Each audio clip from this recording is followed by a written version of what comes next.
Star Wars n'a jamais arrêté d'évoquer The Acolyte. Même après l'annulation controversée de la série l'an dernier, la saga continue de révéler des choses. Allons, c'est l'heure de l'histoire, mon poulet au miel. On ouvre les petits volets. Cœur vaillant, œil sur la balle, on ne peut pas perdre.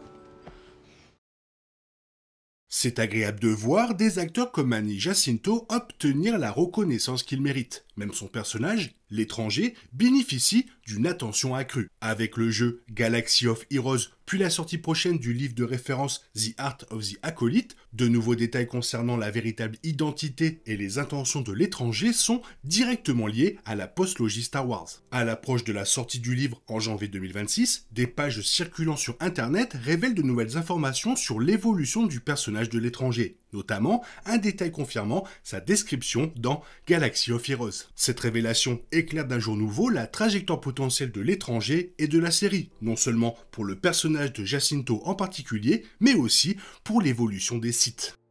À la fin de The Acolyte, une question importante est restée volontairement sans réponse. Qui est Qimir, alias l'étranger? Bien qu'il soit facile de l'identifier comme un seigneur Sith avec son casque menaçant et ses sabres laser à lame rouge, l'étranger affirmait que seuls les Jedi le qualifieraient probablement de Sith, sous-entendant qu'il n'appartenait à aucun des deux ordres actuellement, malgré des indices suggérant qu'il avait appartenu aux deux par le passé. Grâce à son casque forgé en Cortosis, de nombreux fans ont commencé à se demander si la ressemblance frappante entre Qimir et Kylo Ren et ses chevaliers de la postlogie n'était pas fortuite. De même, la fin de l'épisode 5 présentait une scène avec Qimir dont la bande-son rappelait étrangement le thème de Kylo Ren composé par John Williams, amenant beaucoup à se demander s'il s'agissait d'un clin d'œil sonore intentionnel. En quête de ses propres passions et de la liberté d'utiliser la force à sa guise, au-delà des doctrines Jedi et Sith, cette théorie semblait plausible au vu des éléments fournis à l'époque. Toutefois, Lucasfilm a depuis renforcé cette hypothèse dans les mois qui ont suivi la fin de The Acolyte. Star Wars Galaxy of Heroes a récemment accueilli Qimir comme personnage jouable dans son jeu mobile à succès, qui propose un impressionnant catalogue de personnages, doté de capacités comme « Je veux un élève » qui permet à Qimir de transformer d'autres utilisateurs de la Force en acolytes aux synergies inédites. L'étranger est un ajout des plus prometteurs au jeu. Toutefois, sa biographie officielle révèle des informations plutôt révélatrices. Originaire de l'époque de la Haute République, cet énigmatique guerrier a fait une apparition fracassante dans la forêt de Koffar. La puissance de l'étranger est indéniable. Il a anéanti une équipe entière de Jedi avec une facilité déconcertante. Mentor pour les utilisateurs de la Force du côté lumineux comme du côté obscur, il cherche à rassembler un groupe d'élèves talentueux tout en poursuivant ses propres objectifs.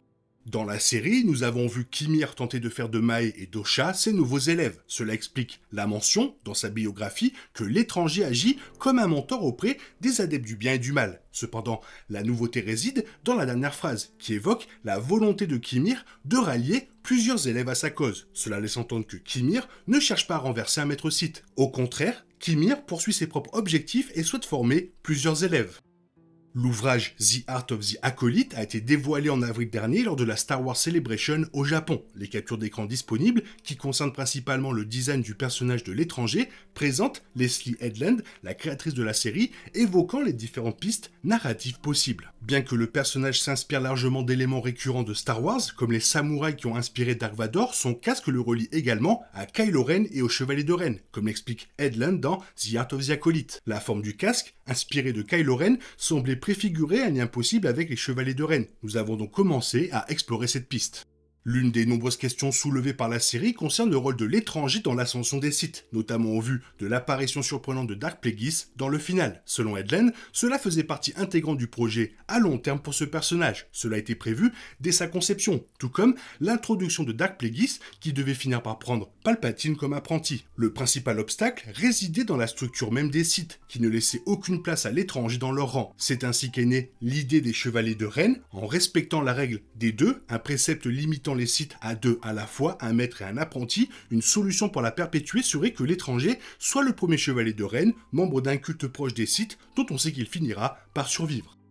Headland confirme également que l'étranger n'est jamais nommé explicitement. Qimir n'est d'ailleurs que l'alias qu'il utilise sur la planète Olega, et apparemment c'était intentionnel, Puisqu'on ne le nomme jamais, on ne sait pas, a-t-il un prénom et son nom de famille est-il Ren? C'est une bonne façon de faire allusion à cela sans trop en dévoiler. Ces clins d'œil confirment qui aurait été l'étranger si la série avait pu se poursuivre avec une deuxième saison.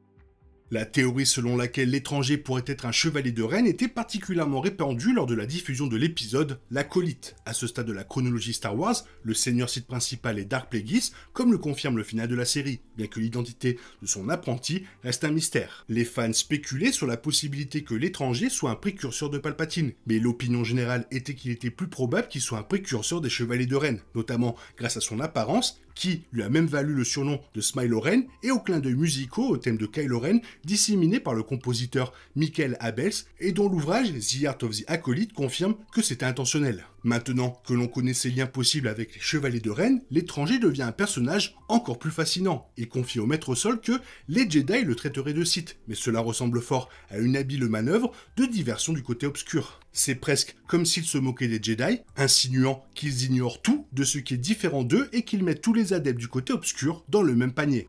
Pourtant, les méthodes et l'approche de l'étranger n'étaient pas vraiment celles d'un Sith, puisqu'il a privilégié l'empathie pour créer un lien avec Osha plutôt que l'ambition. Il n'a jamais semblé rechercher le pouvoir en soi, mais, comme il le dit lui-même, la liberté de l'utiliser à sa guise. La grande question est maintenant de savoir où menait exactement la série avant son annulation. Il se pourrait que l'étranger ait été le premier apprenti de Plagueis et qu'il ait pris un disciple dans le but de trahir son maître. Toutefois, il est tout aussi probable que l'étranger ait constitué un obstacle pour les Sith et leur infâme grand plan. Compte tenu de la position des Sith à ce moment-là et des agissements de l'étranger, il est difficile d'imaginer qu'une confrontation entre eux n'aurait pas été inévitable dans la série. Malheureusement, l'annulation prématurée de The Acolyte nous empêchera de voir l'histoire de l'étranger se dérouler comme prévu initialement. Toutefois, son lien avec les Chevaliers de Ren ouvre la voie à d'autres récits, d'autant plus qu'il diffère sensiblement de ce que l'on sait de ce groupe jusqu'à présent. La postlogie et les récents comics Star Wars présentent les Chevaliers comme des Vikings de l'espace, une bande de pillards qui prennent plaisir à saccager des planètes entre deux contrats d'assassinat en tant que chasseurs de primes. Ils finissent par se soumettre à leur nouveau maître, Kylo Ren, mais leur parcours antérieur reste inconnu. L'intrigue de The Acolyte se déroulant environ un siècle avant la menace fantôme, cela signifie qu'il existe près de 160 ans d'histoire inexplorée pour les Chevaliers de Ren. Avant que Kylo Ren ne prenne le pouvoir, on ne savait d'eux que leur précédent maître était un homme nommé Ren, qui vénérait son sabre laser à lame rouge appelé à juste titre le Ren, pour justifier son mode de vie erratique et destructeur.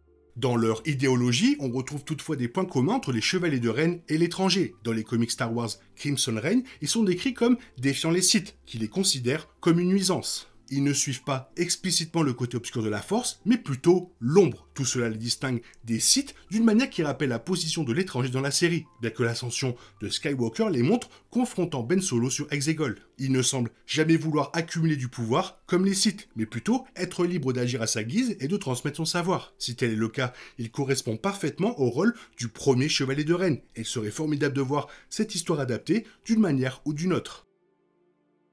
C'était l'une des plus grosses théories sur The Acolyte qui a enfin été débunkée par Star Wars. Enfin, oui, Kimir est le premier chevalier de Ren. Mais alors, qu'est-ce qu'ils vont faire? Est-ce qu'ils vont continuer à explorer les chevaliers de Ren? Ça fait énormément de temps dans la chronologie qu'ils vont pouvoir aborder. Cela annonce des nouveaux livres, parce que bon, pour une série, c'est totalement mort. Toi, qu'est-ce que tu en penses? Qu'est-ce que tu aimerais voir? Fais-le moi savoir dans la zone commentaire. Sinon, comme d'habitude, bisous bisous, bye bye, que la force soit avec toi. Il est impossible de compter sur les autres de nos jours. On est obligé de tout faire soi-même. Je me trompe? Rien de grave. J'avais tout prévu. Où va le monde? Je vous le demande.